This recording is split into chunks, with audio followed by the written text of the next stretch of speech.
Alright everyone, Trump has temporarily decided to waive the Jones Act. What it is basically, for Puerto Rico's purposes, is when you're shipping something in the US by car, by freight, whatever, those vehicles can be made in other countries. It's not a problem. Planes too, like you can have, French planes, Swiss planes, whatever, they can operate domestically. You can't do that with maritime shipping between US ports. And that's a problem for Puerto Rican aid because there aren't enough spare U.S. ships to actually deliver all of the aid. So now they're saying, okay, we're going to waive this. Other ships can come in, and be paid. Foreign companies actually to do this. He's also done this with oil. Originally in the Gulf of Mexico, if you wanted to extract oil, it had to be 100% an American rig, American workers, American firm. Nobody else can exploit this. And so there's some there that can't be pumped out. He waived that too, which is a good thing because of the problems that we had in Houston and elsewhere, playing havoc with the oil prices actually a little bit. Thankfully, that seems to have died mostly back down already, partially because of Trump's decent decision-making skills on the subject. This is important for Puerto Rico. They've been absolutely decimated. Most of the people in Puerto Rico still don't have power. Infrastructure got washed away. I think they had a dam there. They had to evacuate 70,000 people. I'm not sure on the last update whether the dam ended up failing or not, but certainly it's been damaged and there's flood water, and there are going to be problems for a long time there. It's going to look a little bit like these other Caribbean islands. Puerto Rico's a bit larger. Irma largely spared it. It knocked out power to a lot of people. And it did some damage on the northern coast, but by and large, it wasn't a direct hit by any means on Puerto Rico. They got some of the outer bands. They got some, moderately advanced wind and a lot of rain, but they were spared. Then the next hurricane comes through, smashes right through Puerto Rico. These are American citizens, by the way. When the Democrats say, well, you can't abandon Puerto Rico, they're still citizens of the U.S. and they require aid. Yeah, true. Puerto Rico has enough problems of its own without having to deal with having little to nothing in the way of electrical production for long periods of time. It's not a good idea. It wouldn't be politically good, I'll say this, for Trump to take a back seat on Puerto Rico. Because you saw, he spent a single day without addressing it to any great degree, and everyone jumped down his throat.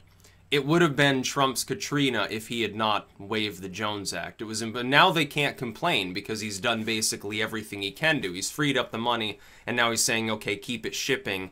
His original response as well, it's more complicated. You can't drive a truck to Puerto Rico from Florida because it happens to be an island, which is, of course, true. What they said is, yeah, but we can't ship enough aid because there aren't enough ships to actually dedicate to that cause because of this fucking Jones Act shit. And so he said, okay, well then just ignore the Jones Act for now and we'll call it even Stevens. Now they can't call it Trump's Katrina. This was a political move largely for Trump because, of course, waiving the Jones Act, it may get more materials there. You still need manpower, you still need time, and it's still going to be all fucked up there for weeks or months to come anyway.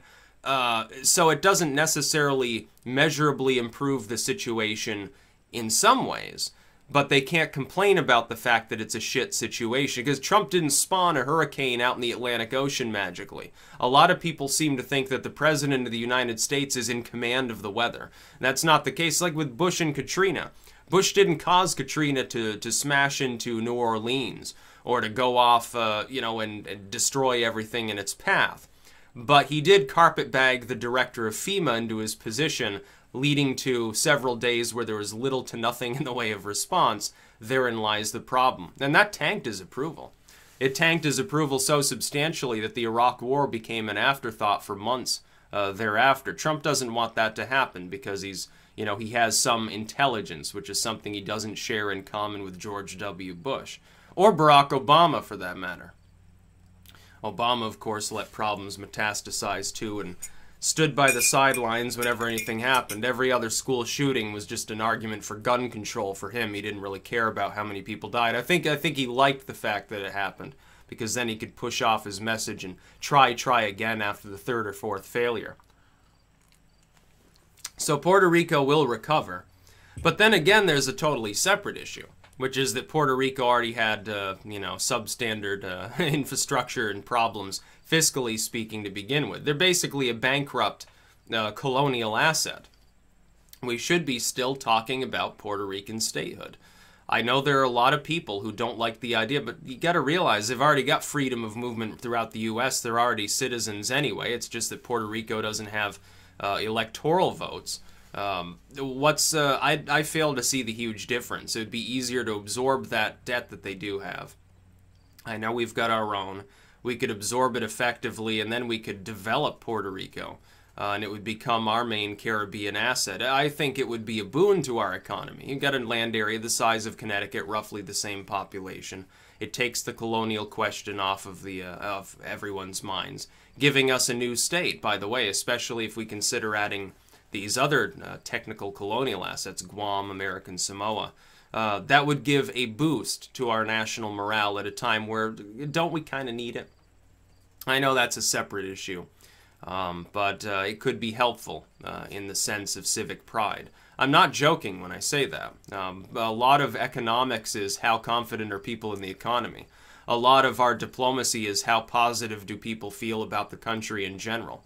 A lot of it's just perception. The reality that most people experience is perception. It's not even real. So there would be that certainly to think over. But Puerto Rico will improve. Trump did the right thing. And should be applauded for that, because probably he didn't intend originally to waive it. He's like, well, you know, it's not going to magically make the situation 10,000 times better. It will lead to a loss in U.S. shipping potentially, hazarding our wartime capabilities. Of course, you got to realize U.S. ships can be pressed into service by the U.S. Navy on an as-needed basis. You can't do that with vessels flying under foreign flags.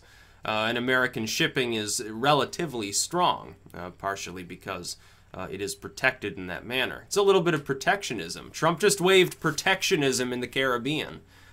People should be looking at that and saying, oh, well, you know, I thought that the DNC told me you wanted to wage nonstop protectionist trade wars against Asia.